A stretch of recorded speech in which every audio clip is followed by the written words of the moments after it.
TPCSI fans, you want to revolutionize your sports investing habits? Allow me to tell you about WagerWire. WagerWire is an app that helps you become a superior bettor by allowing you to sync all your sports books and track all your bets in one place. See your current action, your betting history, and stats. You could also sign up for sports books and collect bonus offers. Follow them at WagerWire on X, as it's the best account on the platform. Head to App Store or Play Store now and search WagerWire and download the app.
Good morning, sports fans from all around the globe. I am the host, Jeff Dawson, East Coast Sports Investors, and it's that time of the week for Three Men in a Box. Quentin Mills on assignment today. Enjoy the show, Quentin Mills.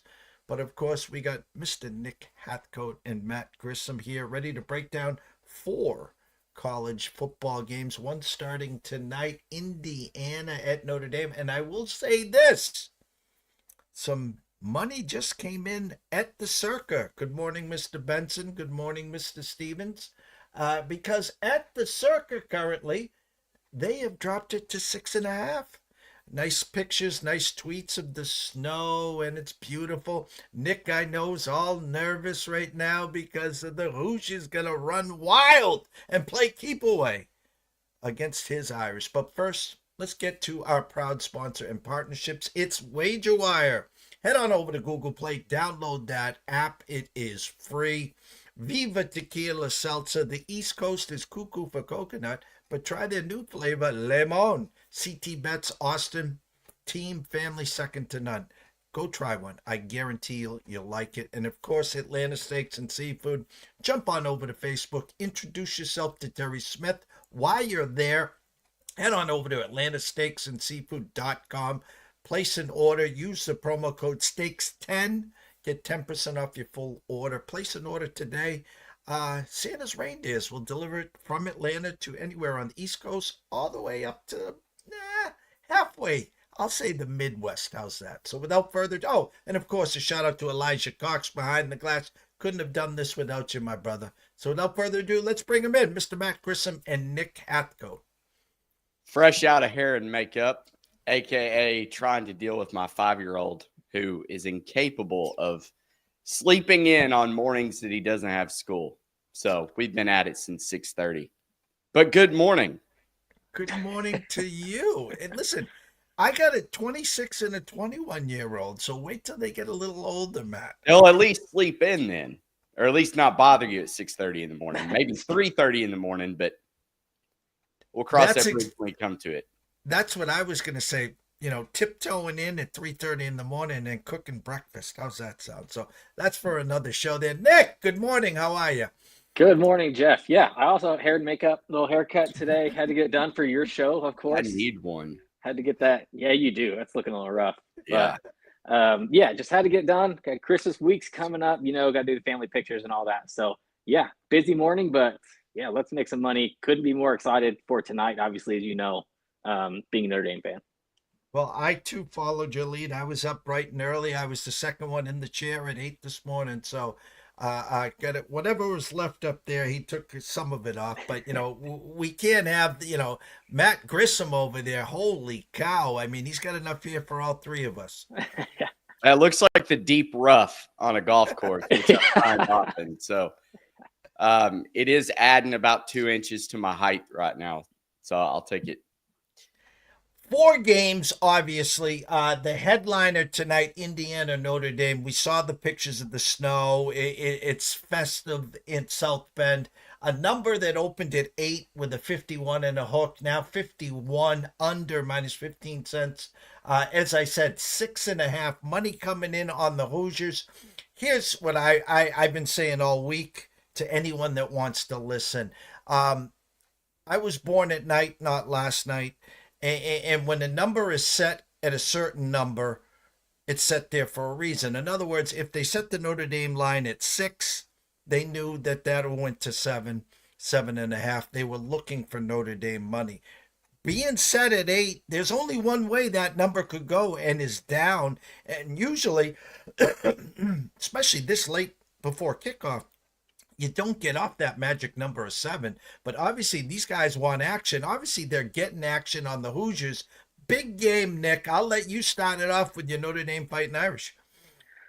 Yeah, I'll follow up what you said. You're completely right. I mean, there's only 54% of the money is on IU right now. So you're talking a 1.5 point movement, 2 point movements on some books is fairly strange. I think the books got where they wanted or got the amount of money they wanted. We're like, okay, let's get this around a touchdown so that we can start getting some Notre Dame money back. I think we'll see Notre Dame. I think it'll move back up, I think, before game time.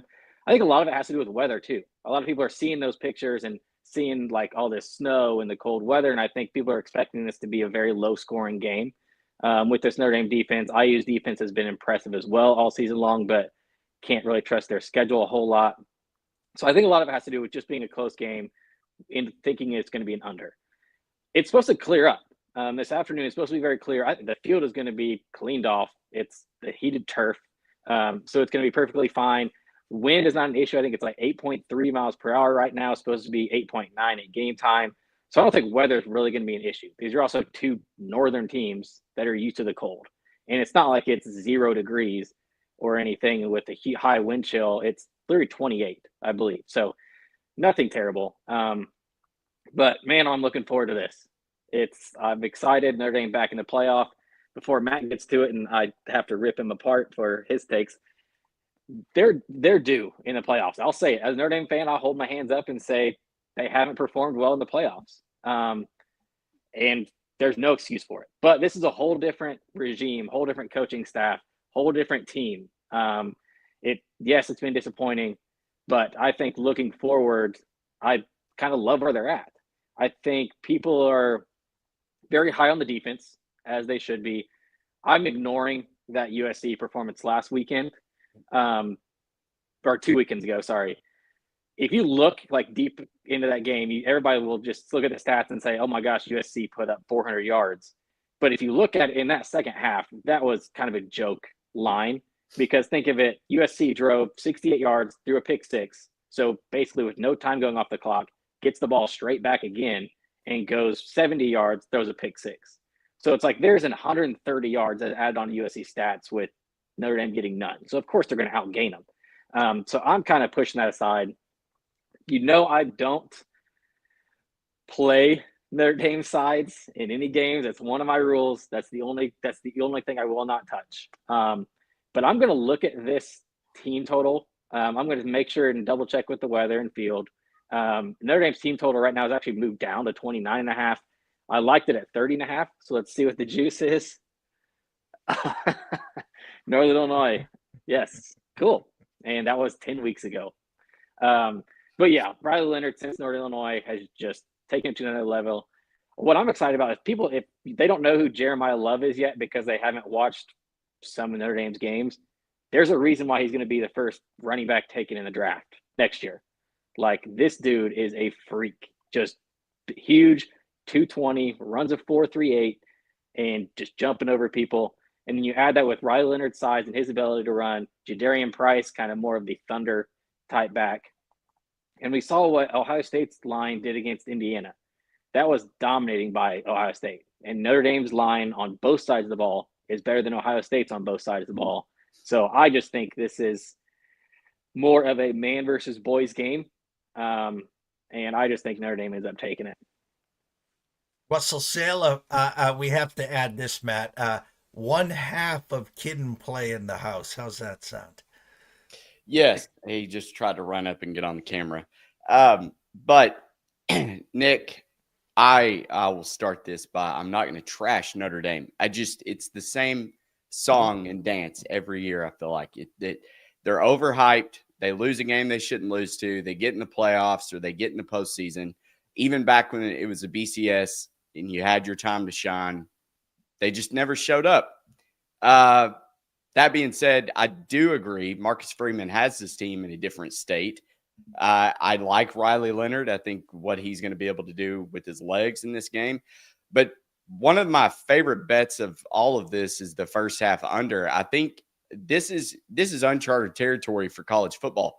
There's going to be a lot of just kind of feeling each other out. We've not had a game of this magnitude ever. I mean, it's you win, you advance, you lose, you go home. And I just think it's going to be a lot of feeling each other out in the first halves of these games. And I would look at every game being a first quarter or first half under play, just because I think the magnitude of the situation is nobody's going to be taking, deep shots downfield. They're not going to risk turnovers. I really think, especially with these two defenses, like Nick said, this is going to be a lot of just gauge the temperature of the game and then play within your call sheet in the first quarter. And I think that'll lead to that under, I think it's 26.5 right now. And then on the other side is Indiana. I think Indiana, we saw it against Ohio State. That was the bet that I made on Indiana for the first quarter, because I thought Ohio State would eventually kind of drag this out. Indiana has moved under that touchdown. I think they're still +3.5 or +4.5 for that first half. I think it is a men's versus boys to an extent. I think Ohio State's athletes are a little better than Notre Dame, but for the sake of not trying to argue with Nick here, because I do love him, I'll say Indiana +4.5 for the first half. I do think Notre Dame could eventually just kind of Python squeeze their way out of this game with Love and what Riley Leonard can do on the ground. So, yeah, I'll take Indiana first half and then the first half under 26.5. It's funny because I was listening to a podcast. I think it was on VEASAN, and the thought process for this gentleman was that Indiana would be the team that gets out early, and then it'd be Notre Dame's the second half team that would be coming from behind. I'm looking at some team totals right now, and I'm shocked at one of them. And you talked about Notre Dame, 29.5 juiced under -155. So if you liked it at 30, you can get them over 29.5 right now, +135. Just get to 30 and it doesn't matter who wins the game. Here's the shocker, Nick. Here's where I'm a little worried, because I thought I had a diamond in the rough here. Indiana team total 21.5 juiced under -120. I would have liked to seen 20. I would have liked to seen 20.5 and have the public say, all right, they're going to score 21 or more here. Vegas is telling me that they're probably going to get to that 23 or 24 number. If they get there, I think they got a puncher's chance then, Nick. Yeah, if they get to 24, they do have a chance. I don't see this being a shootout. I don't think either coach wants it to be. Like, as much as Signetti's kind of ran it up on kind of the teams this year and everything, I don't think either coach is comfortable in this game, in this weather, just going up and down the field. I think this ends up being on the ground way too much. I think if IU gets to 24 or 23, then I think you're probably talking like it is like a 28-24 type game. And then if you're thinking that, I would almost rather than just play the overall game over. If instead of like the IU team total, at least my approach for team totals, I'm not a huge fan of playing a dog and their over team total. If I'm going to play a team total over, I'd rather have it with the favorite, and just because that kind of helps me avoid the overall game total combined, just because of, hey, maybe one of these teams just blows out the other, so at least I still get money on the team that blew them out. Because I just can't see it flip to the other way, to where like IU wins big or IU wins 24.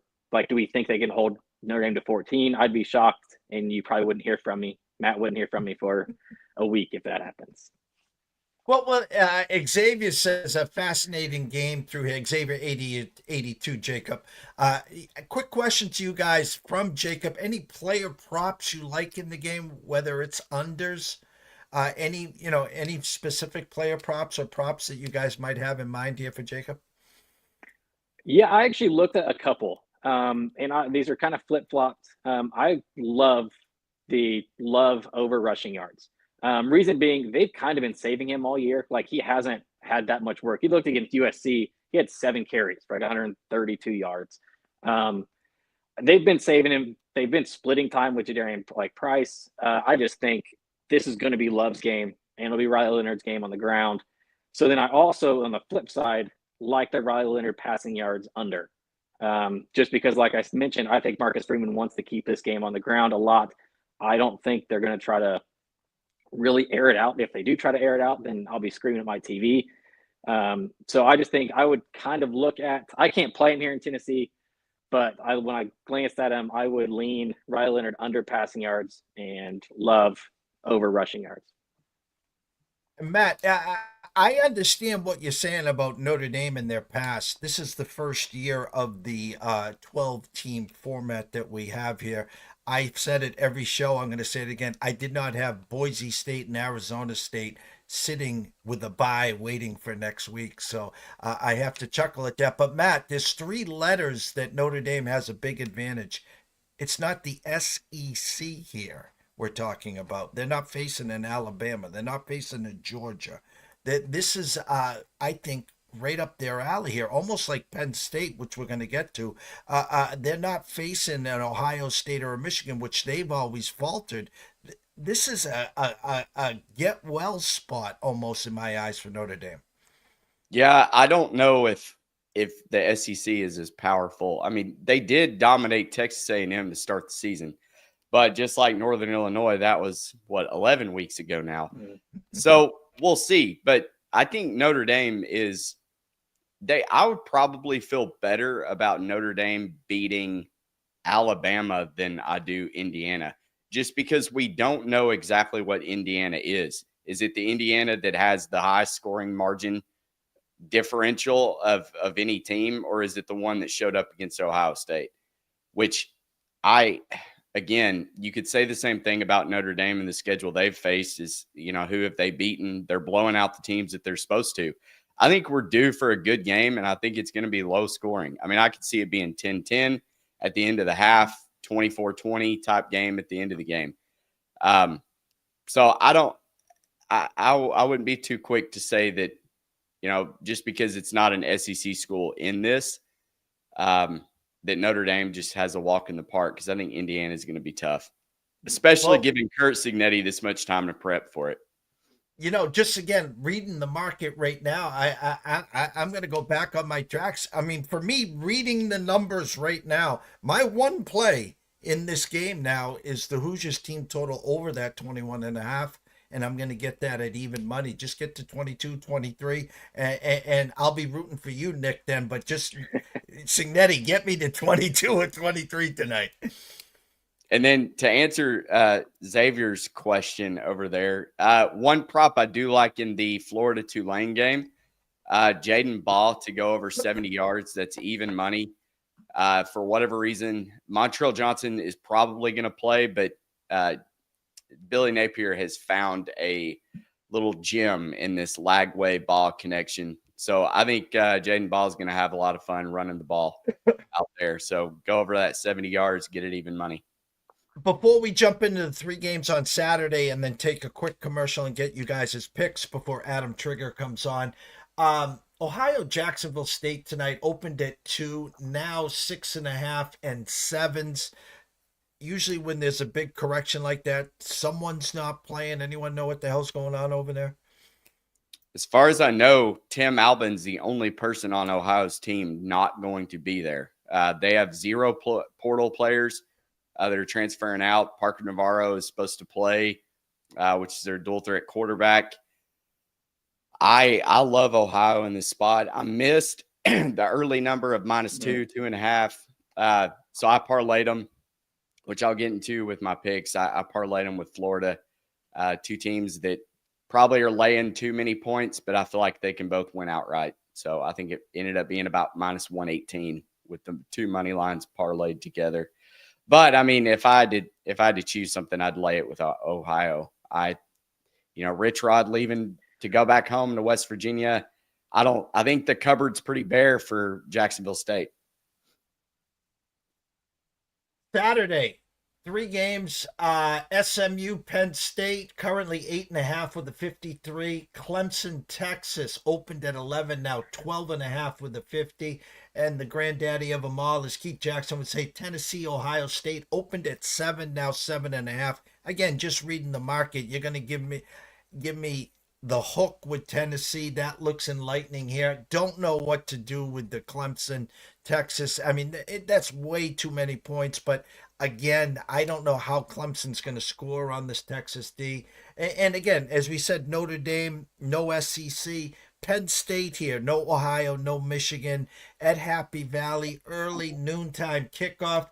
I respect SMU. They were a half away. If they lost by double digits, I bet you the committee would have put Bama in.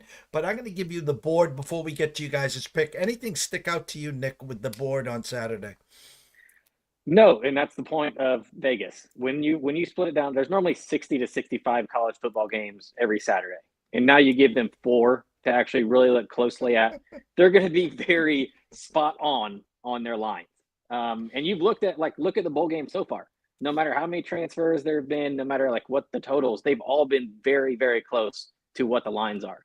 The books just right now, they're very good. So yes, there's a point that there's a reason that nothing sticks out and you see almost 50-50 money going both ways. Matt?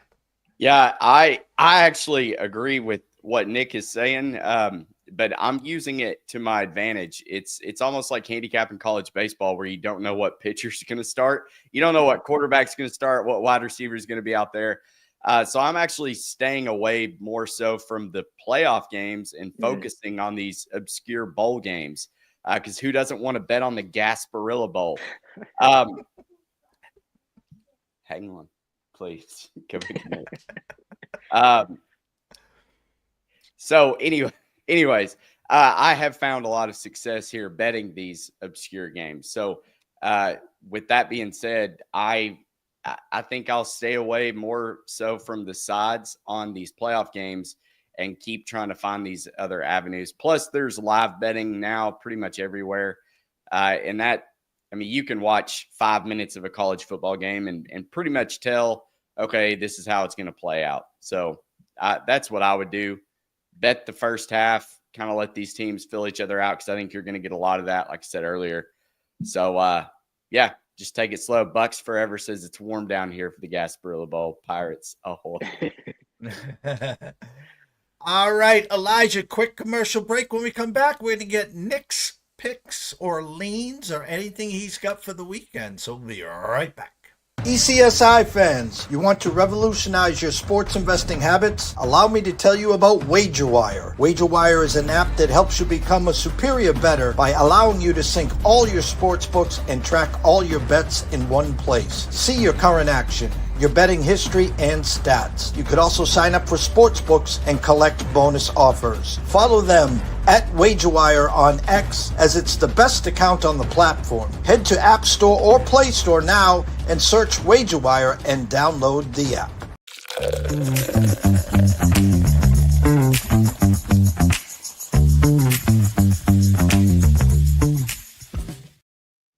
We got you a little commercial there this week, Nick, so the stage is yours. All right. Yeah. First play. I parlayed Notre Dame with Penn State, just money lines right here. This is one of those, as Matt said, it's kind of be a feel it out. And we also haven't really seen when teams have to prepare to play literally week after week after week in these playoffs. So this could be just you get a lead and you kind of sit on it. So that's kind of what scares me away from some of these kind of spreads, which is why the Penn State one, 8.5, I could see them covering it. I kind of prefer and would lean the first half being right now at 4.5 is a possibility. So that's kind of where I lean in that one. But yeah, I'm just going to take both teams to win. I think these are the two most likely winners from this weekend. Texas has been so up and down. Ohio State, Tennessee, for me, you're about to see in a second. So I would rather just parlay Notre Dame, Penn State, because I got a number at -114, which is like very good juice for that, I think, parlay. Second one, I played Tennessee plus 7.5. This one is currently moving down, so I'd probably grab it right now. At least from where I saw, I think there's 4 different books that have moved it to 7. So I'd play this at 7.5. I just think this one stays low scoring and stays close. I think either of these teams can win. I think Tennessee is a good shot to go up there. You're getting, like, if you've been following the ticket prices and how much Tennessee fans are going up there, you're going to get 20% orange. And also think of Ohio State's fan base right now. Imagine they're down 7-0 after that first quarter. How quickly could they turn on Day and Will Howard? And then in that point too, say Tennessee gets up. Do you trust Will Howard to come from behind quarterback and have to air it out? I trust the receivers. So there could be some chances where he just throws the ball up in the end zone. But I think either way, this stays close. So give me the Tennessee 7.5. And then same thing Matt said. I don't know if he's playing this one, but I'm taking the first half under in this game. I think this is probably the lowest scoring game of the weekend. So first half under 23.5 in this one. One more lean, I guess I'll just touch the other game, would be Clemson team total under 19.5. Jeff, I think you slightly brushed by it earlier. I'm not sure how much Clemson really scores here. We saw how much they struggled against South Carolina, and that South Carolina defensive line. Texas's defensive line is just as good. Maybe they don't quite have the edge rushers that South Carolina had, but they're still big, still powerful. So I'm not sure how much they'll be able to run the ball with Phil Maffa. So trusting Cade Klubnik, I'm not sure how much I can do that, even though he's played better lately. So lean there is Clemson team total under 19.5. Bucks Forever says, Nick, we have the largest fan base, Nick. Go Bucks. Plus, Nico is a Salmon QB from South Carolina. He's not like me. I grew up in cold weather. We'll see how he does. Yeah, I talked to her yesterday, and she was already ready for this one. The Samoans will be fine. I think and they rely on the ground game anyways more than Ohio State does. So, this isn't your normal just, air it out hypo team. Tyler Wyatt, who follows Brady Kannon on Wednesdays with us, will be at the game. The promo code for the Ohio State fan base got leaked out. So there will be about a 30% sea of orange in Columbus. It was OSUFB. How it's not like they had to hack some crazy system. What a promo code. At least it wasn't Fire Ryan Day, right? Oh, yeah, I'm surprised. That may be the post game. Yeah. That'll be the promo code for re-upping your season tickets for next year. So, Elijah, quick commercial break, and we'll get Matt's picks.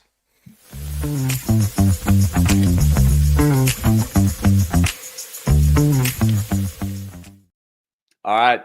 I feel like Nick had my my test over here, a little cheat sheet, because we are very similar. Tennessee, Ohio State under 23.5 as well. But let's start with the one here that starts in 25 minutes. I took the first quarter under 13.5. You'd probably not know that Ohio is the number 2 team in the country in defense in the first quarter. They have not allowed a touchdown all season long. And before you tell me they haven't played anybody, they did shut out South Alabama, Kentucky, and Syracuse. So it's got to stand for something. I don't think they allow Jacksonville State to score a touchdown. Keep that under 13.5. And then I said earlier, I took Ohio, Florida, moneyline parlay, -118. Both teams are without their head coach. However, Ohio has 0 players as of last night when I researched this. They have 0 players in the transfer portal, so they've got their whole team. Parker Navarro, good multi-dual threat quarterback, and Ohio's defense is legit. I think they're going to slow this down. And then Florida Tulane first quarter under 10.5. I didn't realize the Gators are 118th in first quarter points forced and 26th in points allowed. They don't get off to hot starts at all, is what this tells me. And I just think you're going to have a lot of feel it out. DJ Lagway, Bob, they're going to keep it on the ground. I think this is going to be a drag out type thing. Plus Tulane's without their starting quarterback, Darian Menza. He's going to be gone. Ty Thompson, he was a former 5-star dual threat transfer from Oregon. He's going to get the start. He's been in some packages, but this will be his first career start. And you're going up against Florida's defense. So congratulations, kid.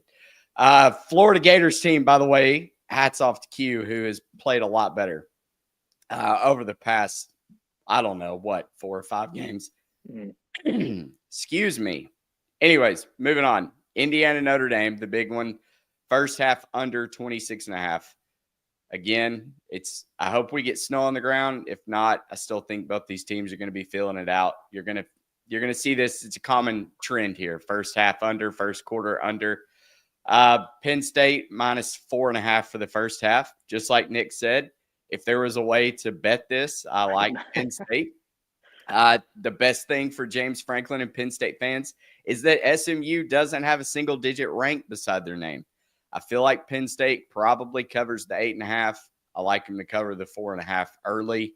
I think they'll be able to jump out just like Clemson did against SMU. You talk about the 43rd ranked Clemson defense. They had Kevin Jennings and SMU a little rattled in the beginning before they turned it around. Now you're talking about going up against the number 3 defense or 8th defense in Penn State on the road in the snow.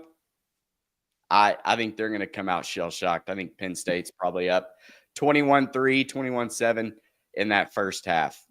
And then I think that's it. Tennessee, Ohio State, I covered first. So under 23.5 in that one. And I know Nick played the Texas Clemson game. That's probably the one game, if you said I had to bet on every single game, but I got one omission, it would be that one. I have no feel for it. I don't know what Texas team shows up. I know the defense is good. I'd probably have to play the under. But, I mean, it's not going to surprise me if Dabo turns last week's win or 2 weeks ago's win into some magical run through the playoff. I don't think it's going to happen. I think Texas is the better team, but now you've got reports coming out about, does Quinn Ewers stay? Is it going to be Arch Manning? Quinn's looked like crap the last several games he's played in. So I don't know. I want no part in laying 12 with Texas, but again, Texas should win by double digits. So I'll stay away from that one. Roller's been going the whole time. Grissom on X at Hatcoat413, of course, the NCAA Insiders. Nick, we always close this segment off. Tell everyone where they can find you. Yeah, on X, as you mentioned, in Hatcoat413, where most of my betting stuff is covered. You should join our Discord, our NCAA Insider Discord. It's free. That's where that's where all 4 of us put all of our plays. We talk with fans, answer questions about kind of leans and stuff on there as well. So that's a good place to follow us and ask us questions if there's anything we can give you advice on. Mr. Grissom. collegefootballinsiders.com. You can also go to NCAAinsiders.com. That is where Parker Fleming and Nick Dimmitt are doing all of the advanced analytics.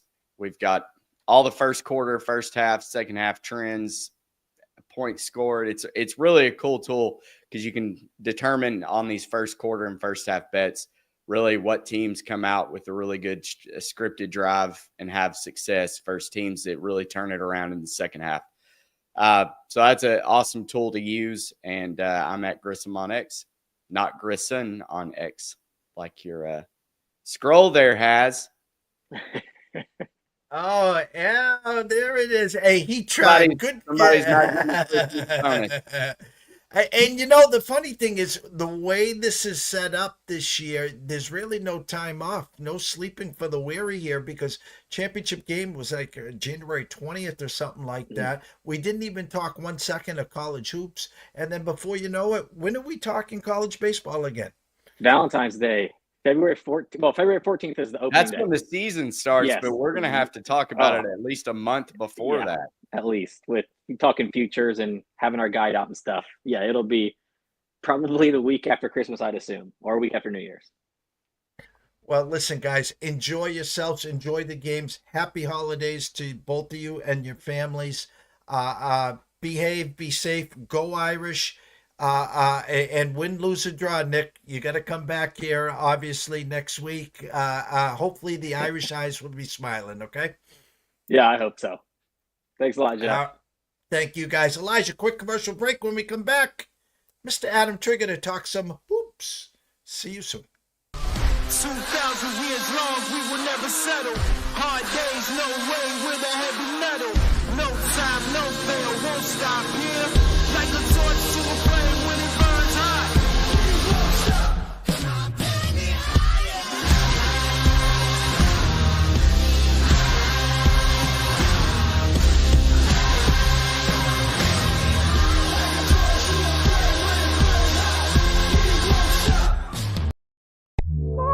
Yourself a merry little Christmas.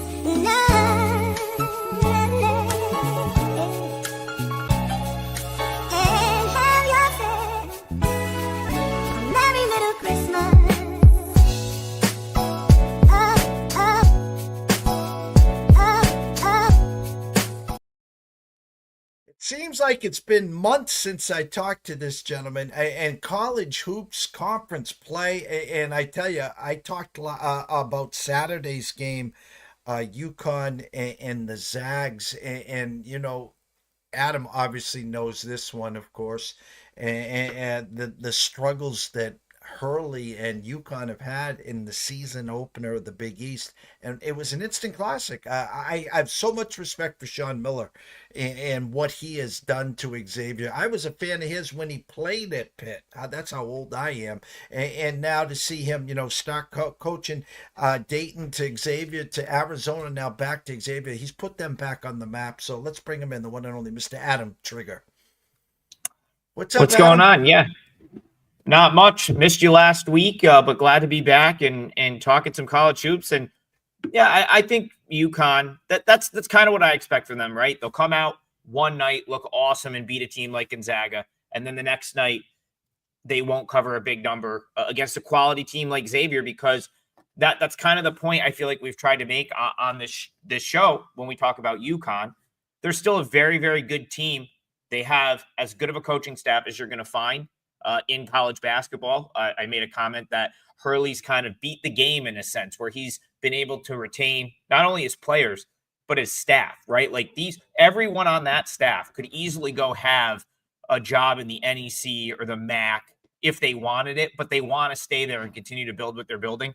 So they've officially become a tough team for me to bet for or against, Jeff, because I got to respect Hurley and his coaching staff's ability to game plan. But at the same time, they're not as talented as they were last year. So I don't know what to do with UConn at this point. And shout out to Richard Poplis. Hit the like button. Best sports show in the East. Bucks forever. We thank you for the love and support. Xavier as well. You know, I'm watching this team, and you're right. They lost 4 players, all in the NBA or the G League. It wasn't going to happen overnight. Plug and play. Watching this team evolve in front of us, McNeely has really shined. But I'm going to tell you this, Adam, the one guy that has really picked up his game, and that's the transfer from Michigan State, and that's Reed. I think they've kind of swung and missed on the St. Mary transfer. Haven't seen much of him, but Reed and McNeely have been playing great. Yeah, I have a comment on Mahaney from St. Mary's. It really kind of hit me as I was watching St. Mary's play against Merrimack last night. The way St. Mary's plays is just so different from the way most basketball teams play, not just college basketball teams. Like they play such a unique style that I think it's possible that Mahaney had a ton of success in that very slow, deliberate game, scripted game that Randy Bennett has. And it just hasn't translated to playing faster, playing, more like Hurley. Hurley gives his players a lot more freedom, in my opinion. And I don't think it's really translated to Mahaney's game, which is, it is what it is. And this is what you see when you've got guys. It's difficult to handicap. We'll talk about it a little bit when we talk Providence St. John's, but you have guys that move from different schools, end up in a new system. There's just no guarantee that they're going to be the same player as they were at their previous stop. And it's the crapshoot that is the transfer portal. It also makes it extremely difficult to handicap because you have this image of a player and what they did at their previous stop.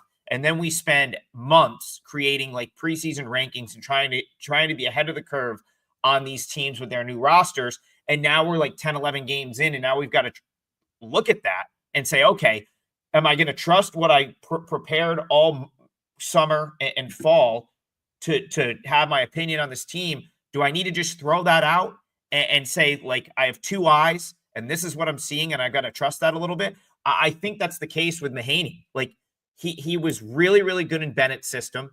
I don't know that he is a top tier point guard in anyone else's system, right? And specifically in UConn. So it makes it difficult. That's part of the game handicapping college basketball in 2024. Those are things that we didn't have to deal with 10, 15 years ago. We have to deal with them now. It's part of the game. Our one college basketball play last night was St. Mary's team total under 74.5. And you know, we cashed that ticket, and at halftime felt good, but both offenses picked up real fast. Both scored in the low 40s, and was fortunate that St. Mary's had a bunch of fouls to give late because they were hacking the last 10 seconds. And thank God they got the rebound, and it stayed at 73. I'm looking at Ken Palm right now before we dig into your two games to break down this week. Auburn, Tennessee, Duke. Houston, Iowa State, Gonzaga. Florida, Marquette, Alabama. Kansas runs out the top 10. Then St. John's, Kentucky, UCLA, Connecticut. And I'm looking at that list, and the one that sticks out initially to me is Iowa State at 5. Were you in on them this year? No, I talked about them going into the Maui, that they definitely belonged in that conversation. I thought Auburn would destroy them.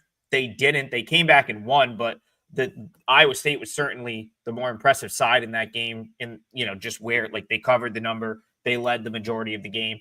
I have the top 10 right now, like the way Ken Palm ranks it, the way a lot of the analytics site rank them is kind of what I expect it to be. Like I don't have any like grand takeaways from this top 10 other than what I'll continue to say probably until mid-January. It's like, I'm not going to really, there's not a huge difference to me between one. Let's just use Ken Palm rankings, for example. Is there a huge difference right now between Auburn and Alabama? Like, to me, I feel like you'd be splitting hairs a little bit. Like, to me, there's not. Now, in a month from now, when we've got some conference play metrics to really like weigh into the equation, I probably change my tune there. Houston and Kansas, that's 4 and 10 on Ken Palm. Is there a huge difference? No, not to me. So there's this group of, I'll tell you the one team though, Jeff, that has really impressed me that's in that sort of top 10 in everyone's analytics, and that's the Florida Gators. I did not expect the Florida Gators to be a top 10 Ken Palm team, analytics team.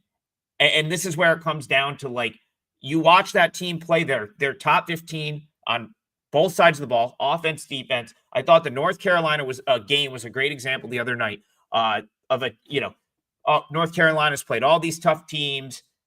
It's North Carolina. They're catching points. And like Florida, in my opinion, was the clear better team. I know they let UNC kind of back in the game for a minute. They ended up covering in the end. That's the one of the top 10 that's really surprised me. And I think they might be for real. I think they might hang around in that top 10 where you're going to hear a lot of people. Like, I think you're going to see people start to say, okay, well, it's time to fade Florida. I don't know that I'll be fading Florida. That's a team that I think has really impressed where they are now based on like where they were coming into the season. Well, and this is, I think, pound for pound, right this second, I'm still going to put Tennessee as the top of the heap, though Auburn can beat anyone at any time. And what I saw on Saturday, what goes long in March and March Madness, and that's guard play. And I'll ask you this question. I don't think there's a better tandem in the country than what the Zags have on the floor. Yeah, I was a little bit surprised they lost to UConn. I agree. I like what Gonzaga does in general, but the takeaway for me from the UConn game was Gonzaga needs to chill out. Like they're trying to play 110 miles an hour. If they just slowed that game down, they're beating UConn by 8 points. I really truly believe that. But they, for whatever reason, feel like they need to play 1,000 miles an hour, and it really was like detrimental. Like it just didn't seem necessary to me. They're not a. I wonder if that was just the fact that they were in the Garden. The energy was like a 15 out of 10. You're playing UConn in the Garden. Adjusted tempo for Gonzaga this year is 73. So it's not like they're breakneck pace team. So maybe it was just one game and it was just like super highlighted in that UConn game. But I was really disappointed with them over the weekend. I thought the shot selection was terrible. They didn't make what were clear adjustments that I think they could have made to win that game. So I don't know. Like I think of that top 10 group, I might be willing to. That Gonzaga is one of the teams I'm willing to sell, if you will. Like when I look at the top 10 Ken Palm right now, and we'll talk about 11, Team 11, St. John's. We're going to talk about them in a minute. Top 10: Auburn, Tennessee, Duke, Houston, Iowa State, Gonzaga, Florida, Marquette, Alabama, Kansas. I think Gonzaga might be the sell from an ATS standpoint for me in that group of 10, and then maybe Marquette. Well, they got their big guy into foul trouble early, and that kind of really messed them up. I think if there was a rematch somewhere in the March Madness, it would be a different, different not outlook. I'm hoping obviously UConn wins again, but again, the guard play. It seems like Nemhart's been playing forever, and then the transfer there. I was just very impressed with the guard play there, and this is a perfect segue because if you were looking for an outlier and they're stuck at 11, this is a perfect segue for you. And that's St. John's. That's Rick Pitino traveling tonight to a place that they've struggled, Adam. Yeah, it's an interesting game. I really woke up this morning wanting to make a case for Providence. I have a very good friend that went to Providence and he comes on, does my preview every season. We preview Providence basketball. I always talk Providence hoop with him. He's as tuned in as anyone, and I always try to get his pulse before betting for or against Providence. And he kind of told me a couple things that I'm going to give a pick in this, but we'll talk more about the total. But just as it pertains to Providence, pointed out some things that I think are worth sharing before we go into the handicap of the total for this game. And it's that, so this spot's rare for Providence, right? Like, this is not a team that's typically catching a touchdown at home.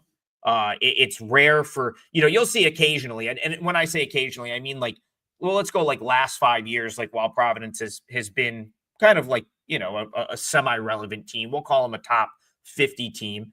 You might get them at home, +1, but typically not going to get 3 possessions with them at home. And I think it really speaks to just the overall caliber of this team not being great.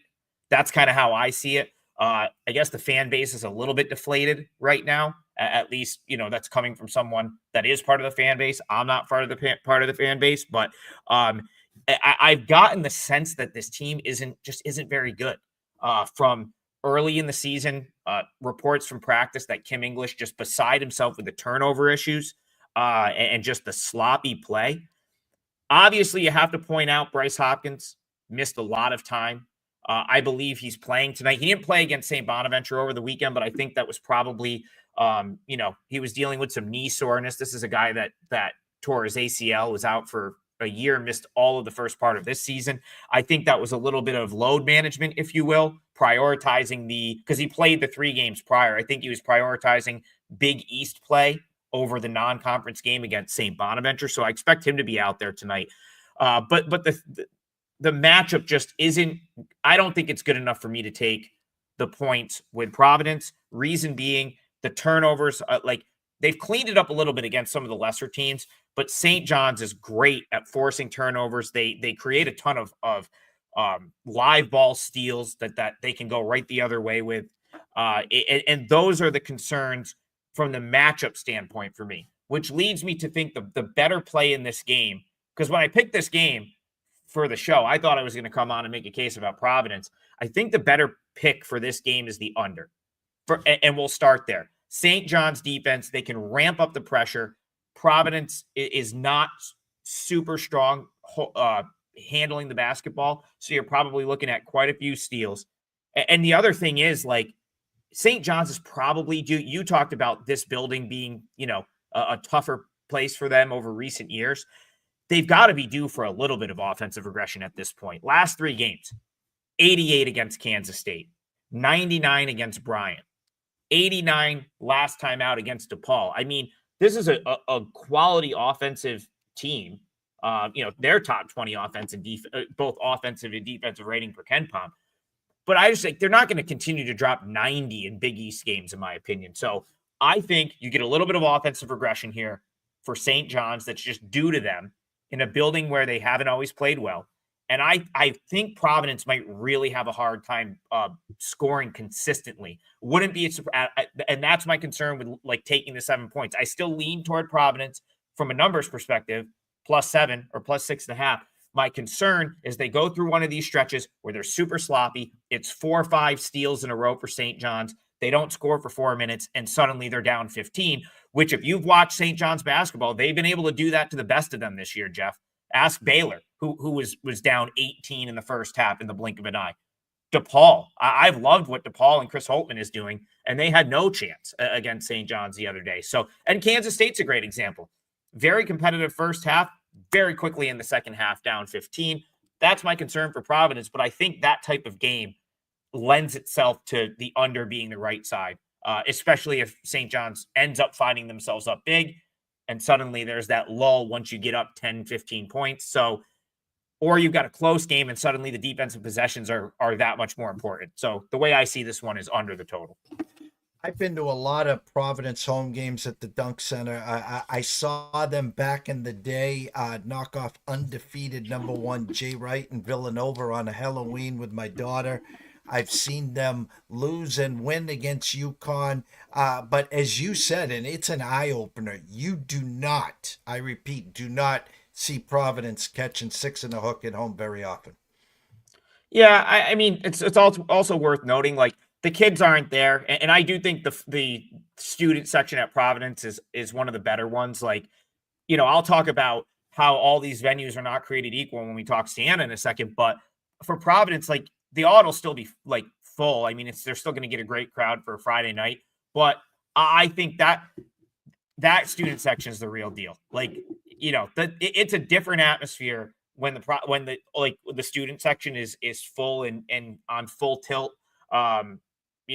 Than like mid-December when they're home. So I have to downgrade my Providence home court just a little bit when school's not in session. Well, you're wearing the shirt for the second game. Yeah.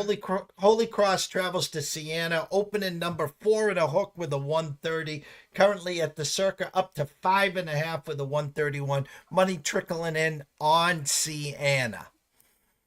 Yeah, I had to bust out the shirt, show my support here, because this is one of the few times I think this year that I've actually liked them against the number.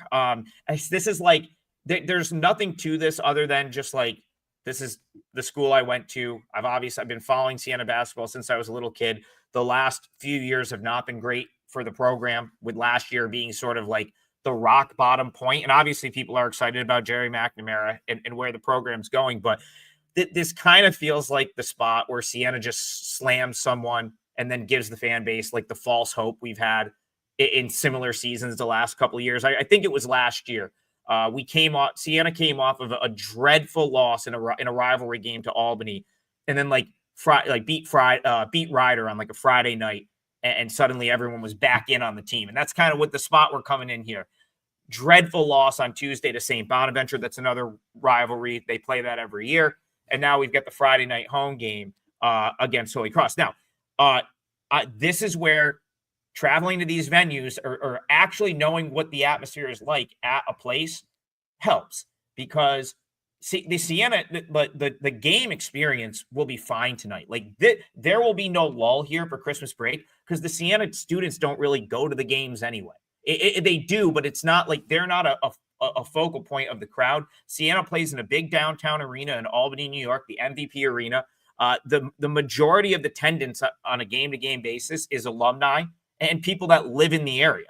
And so these mid-December games where everyone, you'll hear someone go on a show today somewhere and try to talk Siena Holy Cross, and they'll say like, "Oh, the students aren't there," and that's just like you know what I mean? Like that's not the case. That doesn't matter. This will be one of the best crowds they have probably all year because it's a Friday during the holiday season. Siena gets covered like a pro team in Albany. We don't have professional teams in Albany, so Siena kind of is the pro team.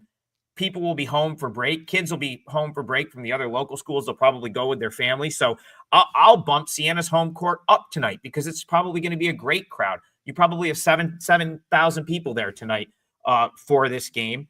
And, you know, it definitely helps. Like, that's a building. When you've got 7,000 and the fan base is engaged, it helps relative to, like, because, again, NCAA tournament comes in, they take the curtains off, there's 15,000 in the place. So there is a big difference between 8,000 or 4,000 in an arena that's equipped to hold 15,000. And I definitely think that will matter to the atmosphere tonight. As far as Holy Cross is concerned, this isn't like, I've been generally impressed with them this year. Like, this was a bad basketball team last year, finished with, I believe, one of the lowest KenPom ratings in the country.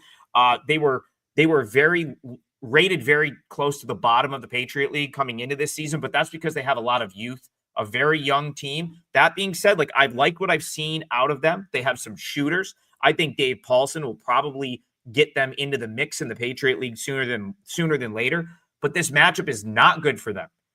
They don't rebound, Jeff. They don't rebound at all, and I don't know that they're going to have the open threes that they had against Quinnipiac to pull that upset the other day, where they went 14 for 29 from three, and one is like a 10-point dog against Quinnipiac. Siena, something Jerry McNamara has done the last few games. They came back from Daytona Beach, got absolutely demolished by Miami of Ohio and Jacksonville, and he made a big-time change in terms of, like, the tempo that this team is playing at. Siena has slowed the pace way down the last few games. They basically want to get in to their half-court set and let Major Freeman and Justin Schultz and Marcus Jackson just kind of take guys off the dribble. It worked to an extent over the weekend against Niagara and Canisius. They beat Canisius easily. They had the Niagara game won, lost it at the last second. It worked against Bucknell. It actually worked against St. Bonaventure. We just couldn't Siena just couldn't make a shot in that game. Like the Bonnies game from Tuesday, 65-48 final, like, Siena just could not score. And I think that speaks to just how incredibly awesome that St. Bonaventure team is and how well coached they are with Mark Schmidt. I'm not even going to give Siena, I'm not going to hold that ugly loss against Siena because I know how good that Bonnies team is this year. So the big takeaway for me there is Siena held St. Bonaventure to 4 for 20 from three. And I think Siena's defense is a little bit underrated. I don't think Holy Cross is going to have the open three-point shot like they did against Quinnipiac. And Holy Cross is not going to do much on the interior here. They don't rebound. They don't have great frontline size. So this has not been added to my card yet, Jeff, but I'm strongly considering making this the first time I bet on Siena all year. This just feels like a spot where Siena wins by 12, the fan base is thrilled, and then we come out we come back from Christmas break, go to Cornell and get boat raced by 30. But, like, this really feels like the spot where Siena gets it done, and I think they cover the 5.5. BJ Nichols was talking about Duke. He says Duke is a force to be reckoned with, have the best college play and most NBA-ready player in Cooper Flagg. You and I have talked about this till they're blue in the face. Again, Duke's one of those teams that you're not going to want in your bracket, Adam, and especially, he says they have disappointed in recent years, but really think that this year is their year. Is there... I know if you're not a McDonald's All-American 5-star, you need not apply. That went back to the Krzyzewski era. My question to you, other than Cooper Flagg, is there enough star power there for another person or two to emerge that's really going to help with this team come March Madness? Yeah, I think so. I was disappointed in Duke last year. I thought they would win the whole thing, and especially the way that bracket broke for them and having NC State in the Elite Eight game. I thought Duke would have been the team that would have eventually knocked UConn off last year, and it never came about. But yeah, I mean, again, third in KenPom defensive efficiency. Duke's roster has a ton of good players, and again, it's with those types of teams. It's December. I mean, even McCain, who's so awesome in the. I don't watch a ton of NBA, but he's all over my TikTok with highlights and stuff. And I saw he got hurt the other day. But even he kind of came on. You know, it took some time for him last year at Duke, and I feel like they're always sitting on a couple of guys on that roster that can sort of bloom later in the season. And that's just not Duke. But that's not only Duke. Like that's I think a lot of these like bigger programs where there's not a ton of continuity from year to year in the roster because guys are leaving to go to the NBA and guys are coming in based on having like a huge year and transferring in. I think that's always the case. But I was kind of like a roundabout way. I don't know if I fully answered the question, but I'm in on Duke. I agree with the viewer. I think last year was a little bit disappointing to fizzle out and lose a game as a 7-point favorite in the NCAA tournament to a team that they were far better than and they had beat during the regular season and they should have beat again. And yeah, I don't hate the idea of Duke being there in the Final Four. This feels like it could be their year. Well, Scroll has been going the whole time. Everyone knows Adam to follow you on X at Adam Trigger WT. They can jump on over, of course, to Wager Talk, WT.buzz/AT. But as we always close up the week in this segment here, tell them what you got at Wager Talk. Yeah, so as always, plays are on my page at Wager Talk. WT.buzz/AT is the short link, but I'm easy to find. Just go to wagertalk.com and you'll see me somewhere on the website. As far as something to promote, I'm doing a show daily now. We're calling it On the Clock. I basically, as you can see, when I'm given the time, I'm very long-winded, right? Like there's probably people in the chat like, how is he still talking about Sienna Holy Cross? It's kind of an inside joke. Kelly Stewart put me on a timer at one point where like she had the producers like ringing a buzzer in my ear. And so I said, all right, for the new segment, we got to keep it to like 10 minutes. I'm just going to like put myself on a buzzer. So I usually try to hit 5 different games, 90 seconds on each game. I'm rarely done by the time the buzzer goes off, but it's a daily show. You can find it on the Wager Talk YouTube channel. Today's edition will be up in about an hour. And I just rattle through like 5 of the, games on the slate, try to pick some winners, and we do it basically every day. You know, we're trying to shoot for 5 or 6 days a week. So as long as I'm not like on one of my excursions, like I was Wednesday, trying to go to 2 games in one day, it's pretty much a daily show. Adam, we can't thank you enough. We're blessed and honored to have you here every Friday at 11:35, unless on remote, of course. Have a happy holiday, Merry Christmas, and we'll catch you next Friday. Same to you, Jeff. Appreciate it as always. We'll see you guys. Soon. Thank you so much, Elijah. Quick commercial break, and we'll wrap it up. Jared, hey, we're gonna need you to tone it down with the Summer Friday thing, okay? What are you talking about? Well, for one, it's not summer anymore. Oh, really? Coconut. Also, who is this? I'm the caddy. Oh, he's my intern. Sorry, intern. I'm his intern. Yeah, he's doing a great job. No golfing in the office, okay? Summer Fridays are over. You can keep the Hawaiian shirt, but the rest of this stuff, all right? Are you grilling? Oh, yeah. Did you want a burger or a hot dog? No, grilling in the office. That's a good point. We should take this outside. No, that don't. You put that right back down. Yo, it's all in the hips. Oh, dude, come on, we gotta go. Let's go.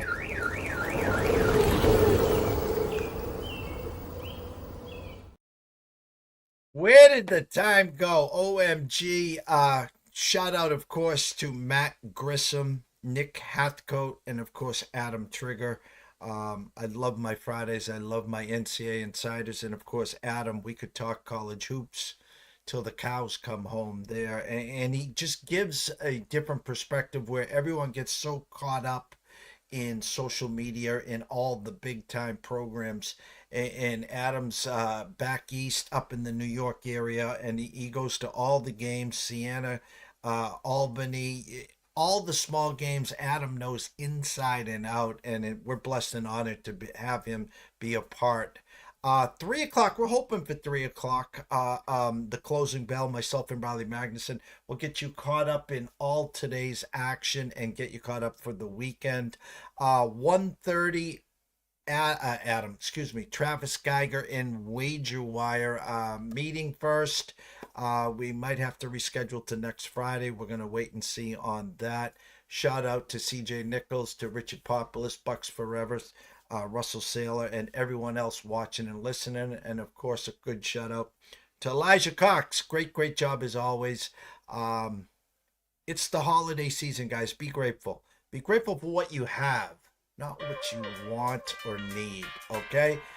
Step outside that comfort zone. Help someone less fortunate. You'll feel a lot better, trust me. See you back at 3 o'clock.